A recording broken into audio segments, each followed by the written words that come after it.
Middle ഈസ്റ്റിലെ തന്നെ ആദ്യ prepaid water മീറ്ററുമായി Oman. വെള്ളത്തിന്റെ ഉപയോഗം പരമാവധി കുറയ്ക്കുകയാണ് ലക്ഷ്യം. ആദ്യം പരീക്ഷണാടിസ്ഥാനത്തിലും പിന്നീട് രാജ്യവ്യാപകമായും പദ്ധതി നടപ്പാക്കും. ഒമാനിലെ നാമ വാട്ടർ കമ്പനിയാണ് പുതിയ പ്രീപെയ്ഡ് മീറ്റർ നടപ്പാക്കുന്നത്. ഉപയോഗിച്ച വെള്ളത്തിന്റെ അളവും ഉപയോഗിക്കാവുന്ന വെള്ളത്തിന്റെ പരിധിയും ഉൾപ്പെടെ ഉപഭോക്താക്കൾക്ക് മൊബൈൽ ആപ്പ് വഴി തത്സമയം അറിയാൻ സാധിക്കുന്ന വിധത്തിലാണ് രൂപകൽപ്പന.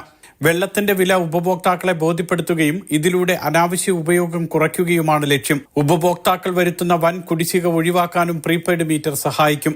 വാണിജ്യ സ്ഥാപനങ്ങൾക്കും വാടക കെട്ടിടങ്ങൾക്കും താമസ കേന്ദ്രങ്ങൾക്കുമെല്ലാം ഇത്തരത്തിൽ പ്രീപെയ്ഡ് മീറ്ററുകൾ ഗുണം ചെയ്യും. ഓൺലൈൻ പോർട്ടൽ വഴിയും ഉപഭോക്താവിന് ജല ഉപയോഗവുമായി ബന്ധപ്പെട്ട എല്ലാ വിവരങ്ങളും നിരീക്ഷിക്കാൻ കഴിയും. മിഡിൽ ഈസ്റ്റിൽ ആദ്യമായാണ് വെള്ളത്തിന്റെ ഉപയോഗത്തിന് പ്രീപെയ്ഡ് മീറ്റർ സംവിധാനം അവതരിപ്പിക്കുന്നത്. GCCയിൽ സാങ്കേതിക വിദ്യാരംഗത്തുണ്ടായ വളർച്ചയുടെ ഉദാഹരണമാണ് പുതിയ മീറ്റർ എന്ന് നാമ CEO കൈസൽ സഖവാനി അഭിപ്രായപ്പെട്ടു. ആദ്യഘട്ടത്തിൽ പരീക്ഷണാടിസ്ഥാനത്തിലും പിന്നീട് രാജ്യം മുഴുവനും പദ്ധതി വ്യാപിപ്പിക്കും. ഉപഭോക്താക്കൾക്ക് SMS വഴിയും മൊബൈൽ ആപ്പ് വഴിയും പണമടയ്ക്കാനുള്ള സംവിധാനങ്ങളും ഉണ്ടാകും. Mathrubhumi news, Muscat.